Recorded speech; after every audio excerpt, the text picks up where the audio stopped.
I used to believe family was my unshakable foundation until one night everything cracked.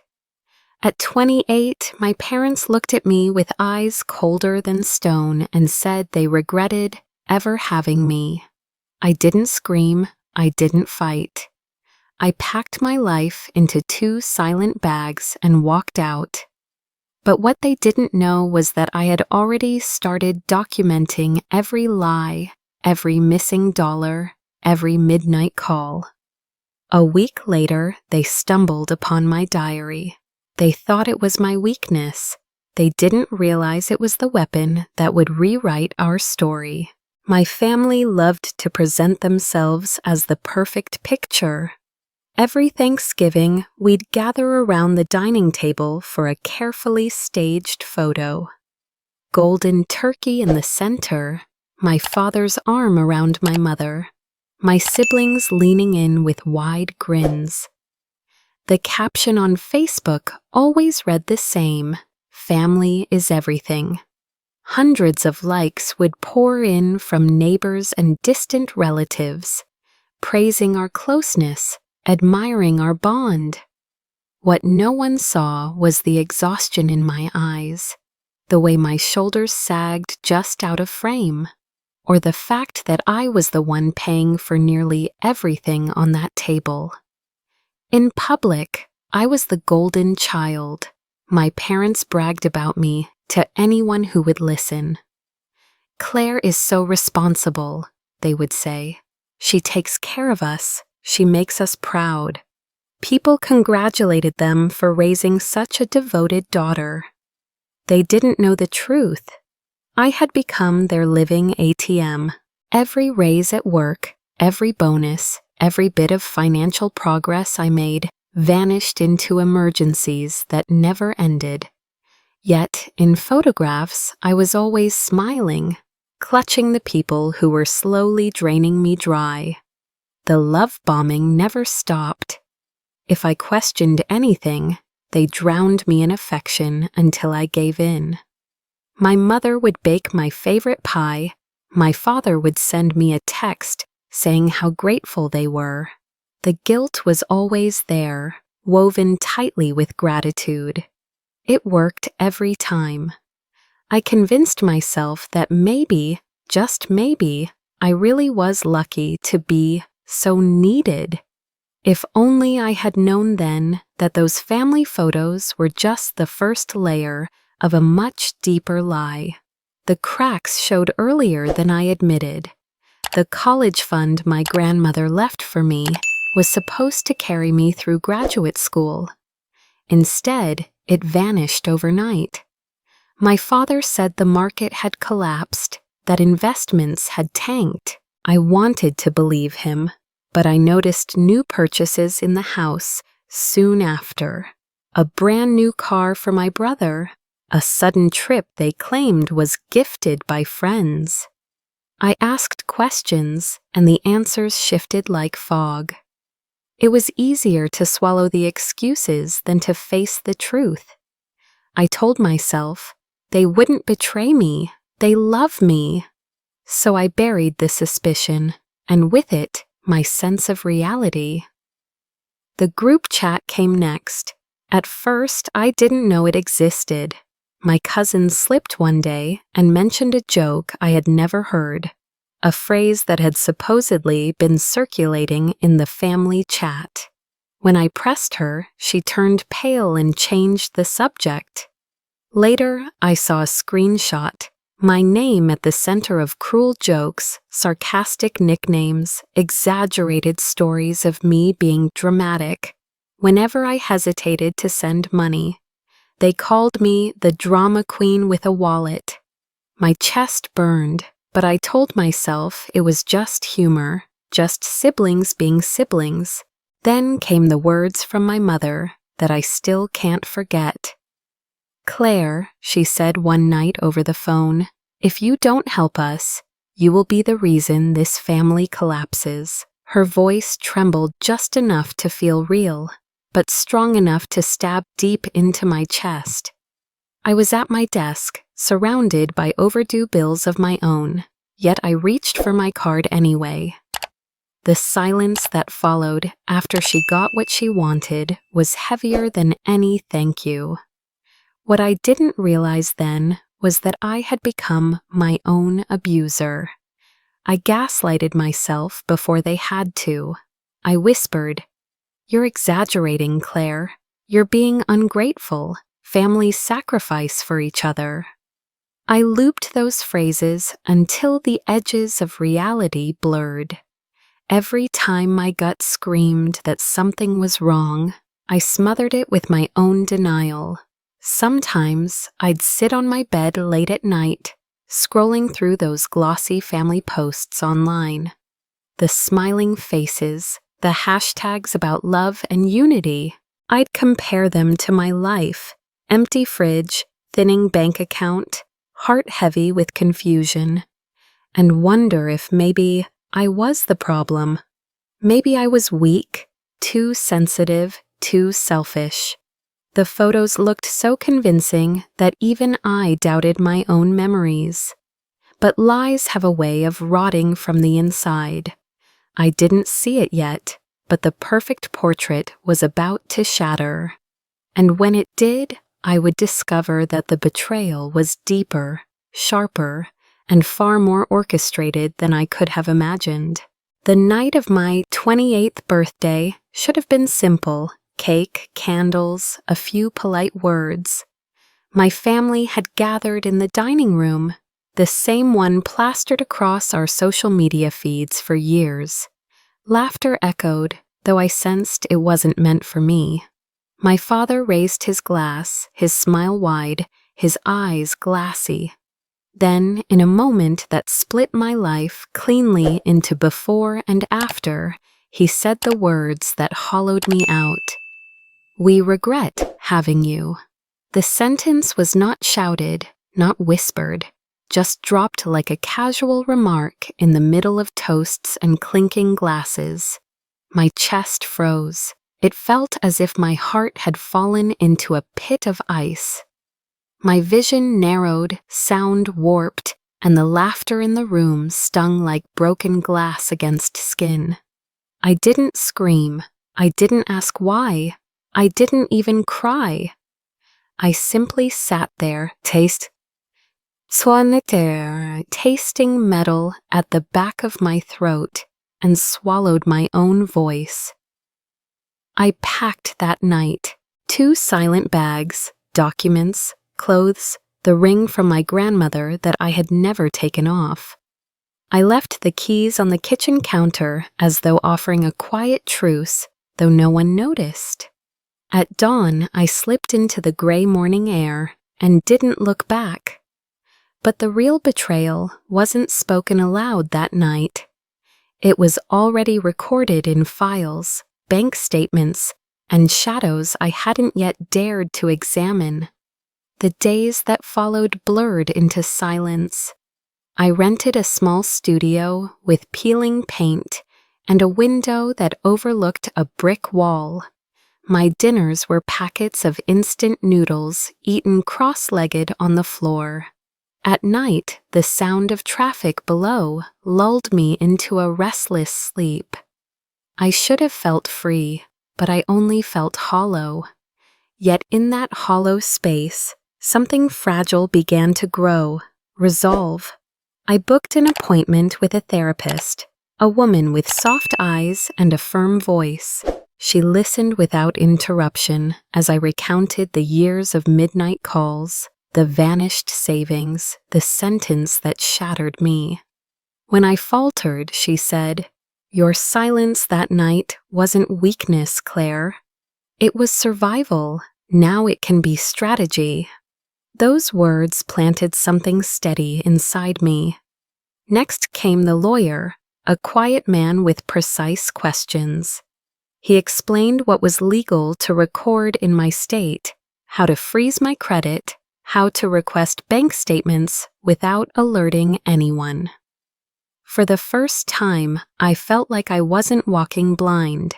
I started to collect, to catalog, screenshots of group chats where my name was ridiculed, audio clips of my mother insisting she'd collapse without my money, bank transactions that mapped perfectly onto my father's new purchases. Each piece I gathered felt like a stone in the foundation of a fortress I was building in secret. And yet, the loneliness pressed hard. Some nights, after hours of combing through paperwork, I'd collapse onto the thin mattress in my studio, stare at the ceiling, and wonder if any of it mattered. I chewed noodles that tasted like salt and regret, and for a moment, I missed them. The warmth of family dinners, the illusion of belonging. That was the cruelest trick, to long for the very people who had dismantled me. It was during one of these nights, hunched over my laptop, that I stumbled upon the file. A PDF buried in a forgotten email account I hadn't opened in years. It was my grandmother's will, dated before her memory began to fade. The document clearly left a portion of her estate to me directly. My chest tightened as I scrolled further, comparing it to the final version my parents had shown after her death. A version that mysteriously omitted my name. The realization clawed at me. They hadn't just drained my bank account or mocked me behind closed doors. They had rewritten my grandmother's legacy, twisting it to erase me. The betrayal wasn't accidental, wasn't emotional. It was calculated, strategic, and years in the making. I sat back, shaking, the glow of the screen painting my face pale. The truth was no longer a suspicion gnawing at the edges of my mind. It was ink on a legal document, a digital ghost screaming proof. I pressed my palms to my eyes, fighting the sting of tears, and forced myself to breathe. Somewhere between those shallow breaths, I made a silent vow. I would not be erased. I would not be the footnote in a story they controlled. The evidence was mine now, and with it, the power to decide how this chapter would end. The file I had uncovered was only the beginning. That PDF lived like a live wire on my hard drive, a reminder that the family I once trusted had been scripting my erasure for years. But if one forgotten email held a secret that large, what else was buried in the digital graveyard of old accounts? I spent nights resetting passwords, answering security questions that dragged me back to childhood. First pet's name, favorite teacher. Each login felt like prying open a locked drawer in a house I no longer lived in. One night, after hours of trying, I cracked into an account I hadn't touched in nearly a decade. The inbox was swollen with junk mail, but tucked in between forgotten newsletters was an attachment. A scanned document with my father's unmistakable handwriting. My pulse hammered as I opened it. It was an insurance policy, but the signature wasn't mine. It was forged. The date matched the year he had asked for my ID to help with paperwork. My stomach twisted. He hadn't just stolen from me. He had impersonated me. I sat frozen, staring at the pixelated loops of my falsified name. It was proof, raw and undeniable. I whispered to myself, one PDF carried the power to destroy their entire facade. And I saved it 3 times, to 3 different locations, just to be certain it could never vanish again. Evidence piled up quickly after that. Transaction histories that aligned with emergencies, emails discussing adjustments to my grandmother's estate, even calendar invites for meetings I was never supposed to see. The more I uncovered, the more I realized that my life had been documented in a shadow file, a parallel reality where my worth was measured only by what could be extracted from me. But evidence alone wasn't enough. If I was going to survive this war, I needed allies. The first came from within the family, though not the part still trying to consume me. My Aunt Ruth, my grandmother's sister, had always been quiet at gatherings, the type to listen more than speak. When I reached out to her with trembling hands, she didn't seem surprised.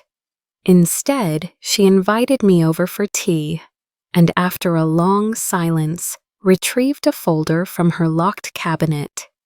Inside was the original copy of my grandmother's will, signed and notarized, untouched by revisions.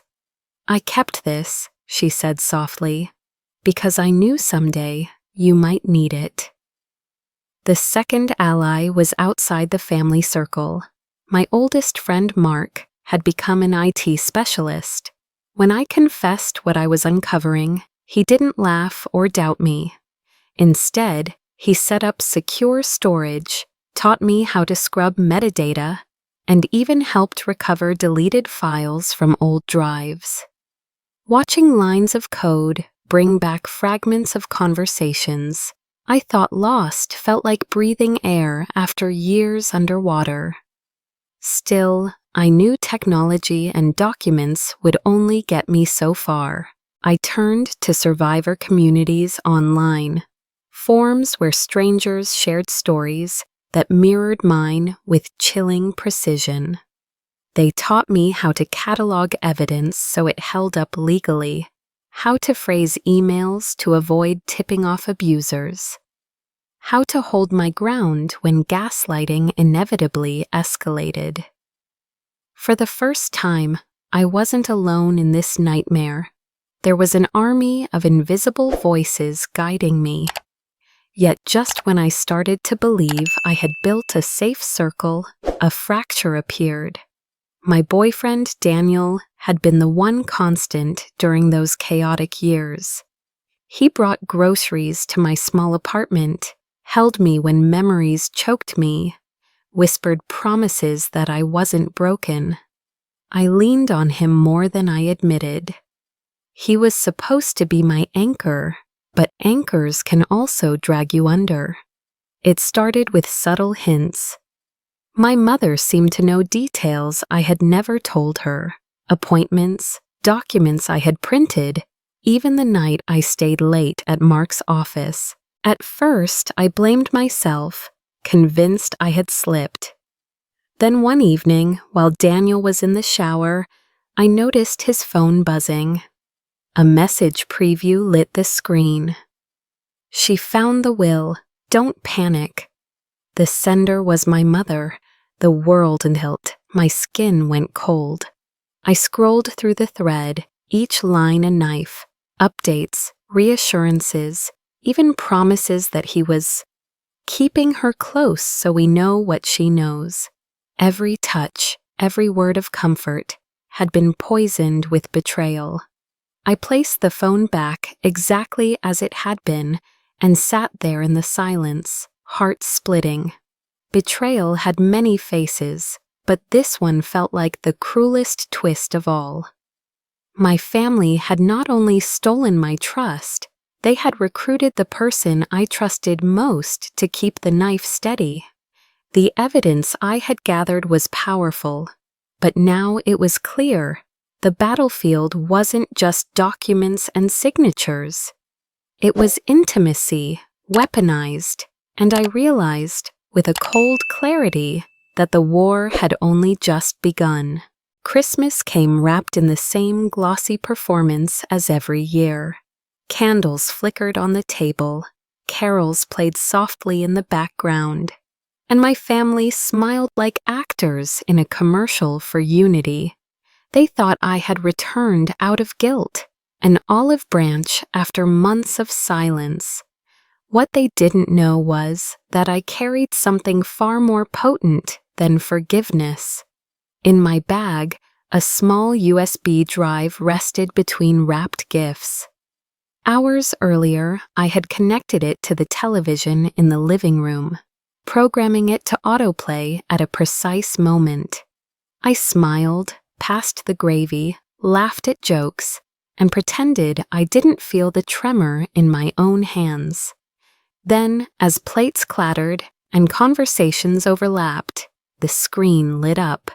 At first, they thought it was a slideshow, holiday photos perhaps. But no, the television flickered with screenshots of group chats mocking me, bank statements showing withdrawals, audio clips of late-night demands. The room stilled, forks froze halfway to mouths. My father's face drained of color. My mother's hand clutched the tablecloth. I said nothing. I didn't stand, didn't shout. I simply leaned back in my chair, watching their carefully crafted facade fracture in real time. The silence was louder than any accusation I could have spoken. My brother stammered first. "This is out of context." But the evidence spoke for itself. The captions, the timestamps, the voices. It was undeniable. Their perfect portrait, the one they had fed to neighbors and friends for years, was unraveling under the weight of their own words. I let the video play to the end, then calmly reached for my water glass. "Merry Christmas," I whispered, just loud enough for them to hear. But that wasn't the real bomb. The real bomb was scheduled for the wedding. In the weeks that followed, panic rippled through the family. They scrambled to regain control. My mother called me frantically, her voice veering between pleading and rage. My father spread the rumor that I was unstable, suffering from emotional episodes. My siblings backed the story, posting carefully curated photos online to prove they were the victims of my delusions. It would have been effective if I hadn't prepared. Before Christmas, I had asked my therapist to draft a written statement verifying my mental stability and treatment progress. I carried it folded in my purse like armor. When whispers about my supposed breakdown began to circulate, I released the letter quietly, selectively, to a few key relatives, to colleagues who had asked, to the pastor my father still tried to influence. Their narrative crumbled under the weight of professional truth. The smear campaign escalated. They accused me of forging documents, of manipulating recordings.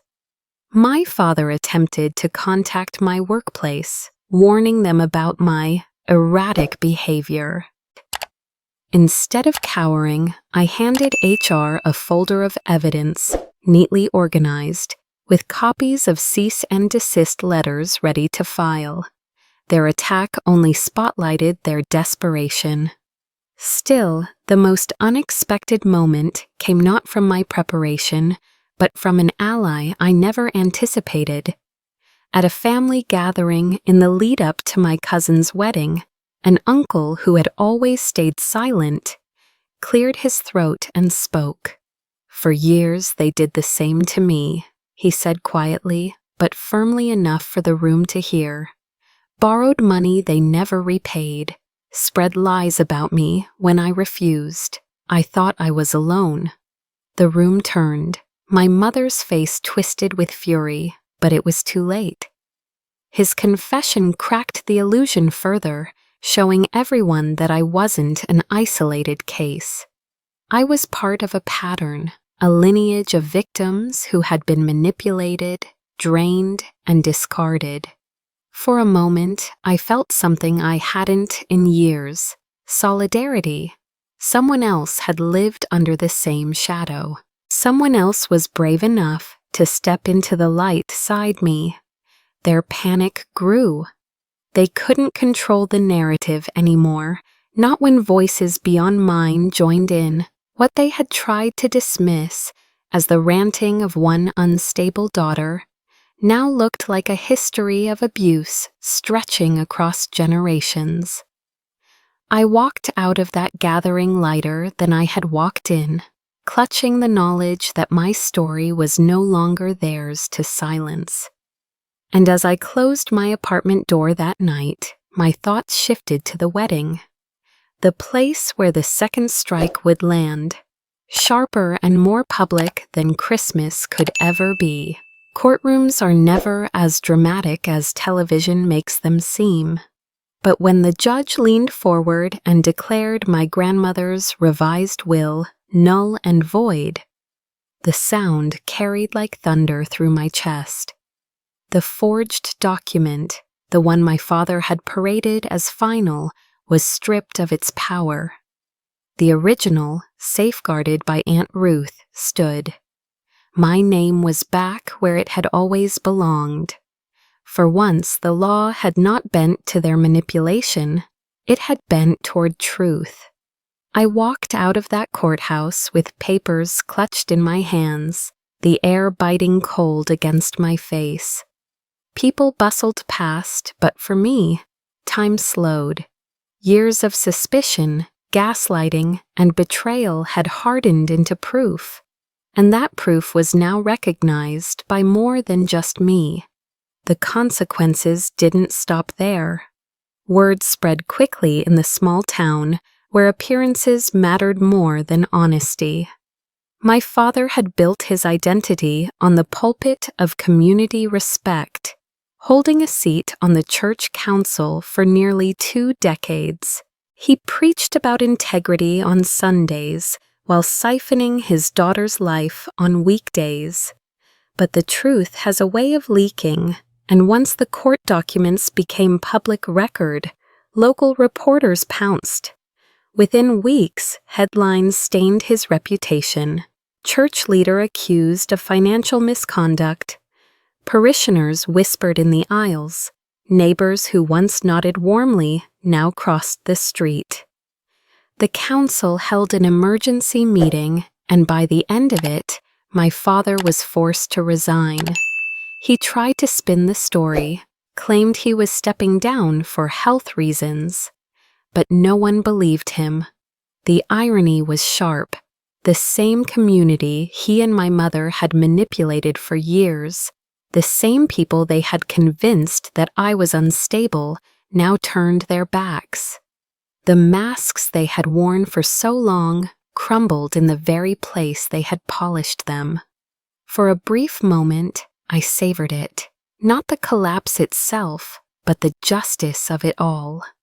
The balance tipping back, however slightly. Yet victory brought a hollow echo. One night I sat alone at my kitchen table, a notebook open before me. The evidence was filed, the inheritance restored, their power dimmed. I should have felt triumphant, invincible. Instead, I felt something quieter, heavier.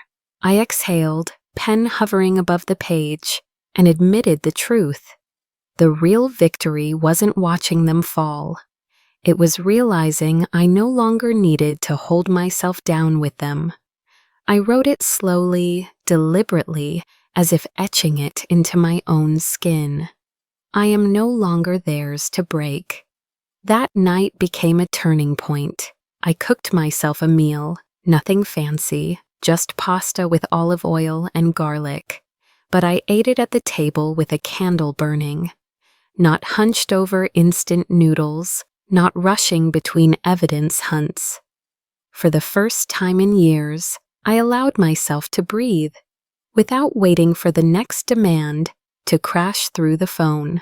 I leaned back, eyes on the flame, and felt a peace I couldn't quite name. It wasn't joy, not yet. It was something steadier, the absence of chaos, the quiet weight of my own presence.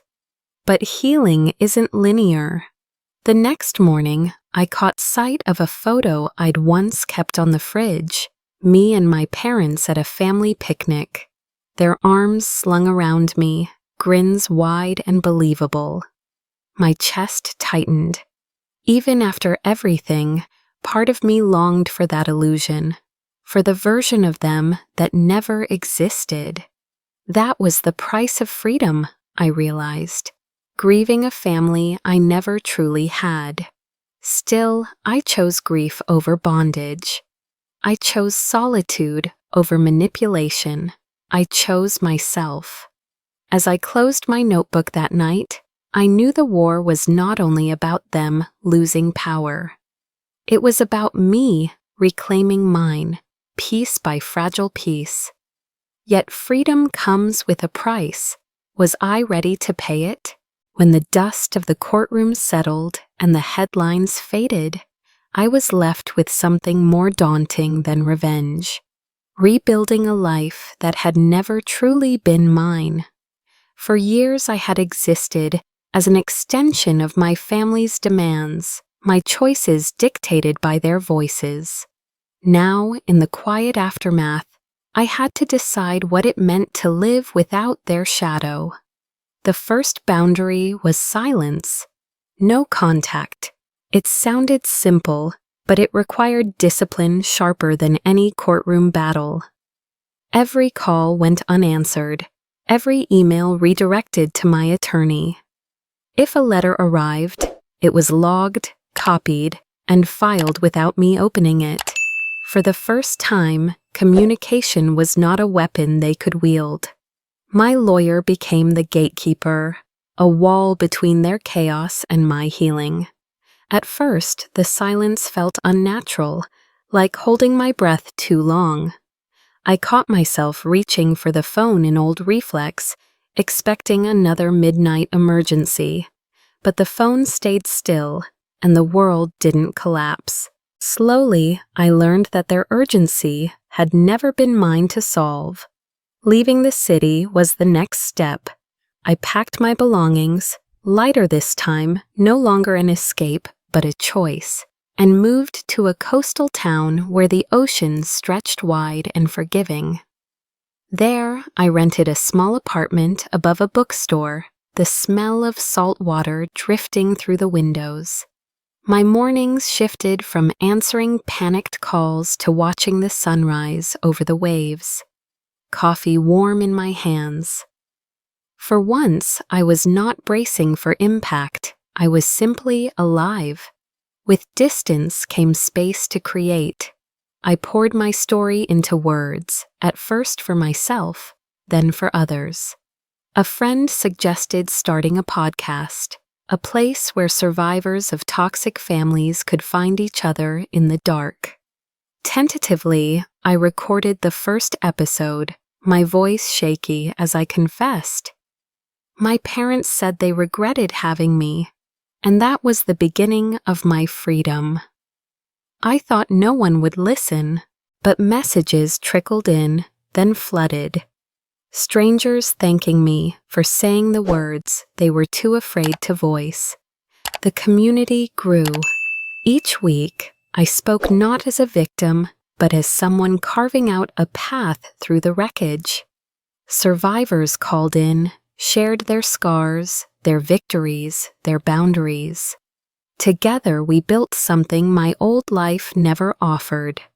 Solidarity without manipulation. For the first time, family wasn't defined by blood. It was defined by choice. Months passed, and with them, new stability. My work thrived. Without the constant drain of emergencies, my career blossomed. Promotions I once turned down now within reach. I saved money for myself, invested in a future that was finally mine. The version of me that once survived on instant noodles now walked into grocery stores without guilt, filling baskets with fresh food and possibility. But freedom always invites testing. One afternoon, as I left the bookstore below my apartment, I saw them.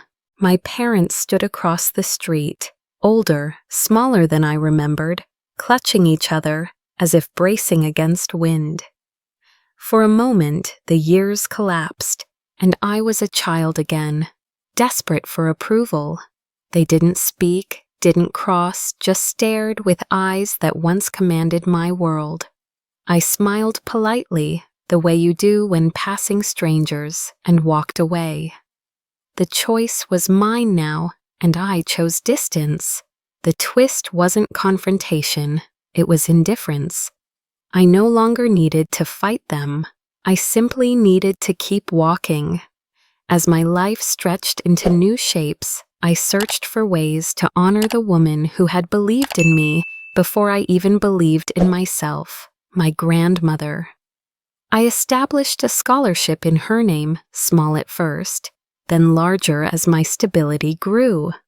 It was for students caught between family obligation and personal ambition, for those who needed proof that their dreams mattered more than manipulation. Each acceptance letter carried her name, restoring the legacy my parents had tried to erase. And still, life had more to give. I found companionship not in romance but in friendship that felt like home. Friends became sisters, colleagues became brothers. Dinners in my apartment filled with laughter that didn't cut, with hands that reached out without strings attached. We called ourselves a chosen family, a mosaic of survivors and believers who built traditions from scratch, beach picnics at dawn, potlucks where everyone brought their loudest laugh. It was during one of those dinners that someone filmed me, half joking, telling the story of my escape. They posted it online with the caption, "How I Survived My Toxic Family." I didn't think much of it until the views climbed into the millions. Suddenly, strangers across the globe were hearing my voice, not in secret, but amplified. Some criticized, some sympathized, but many reached out with gratitude. My pain had become proof that survival was possible, that thriving was real. I sat one night, scrolling through the comments, tears in my eyes as I read messages from people who had never met me, yet saw themselves in my story. You gave me the courage to leave. I thought I was alone until now.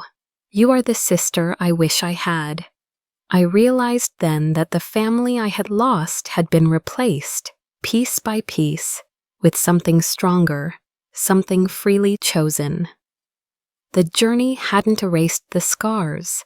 They still ached sometimes, in quiet moments, in dreams that replayed old scenes. But scars are not just reminders of pain, they are proof of survival. Looking back, I saw the arc clearly now. The girl raised to serve, the woman shattered at 28, the strategist who turned silence into strength, and finally, the survivor who authored her own life. My family had tried to write me out, but in doing so, they handed me the pen.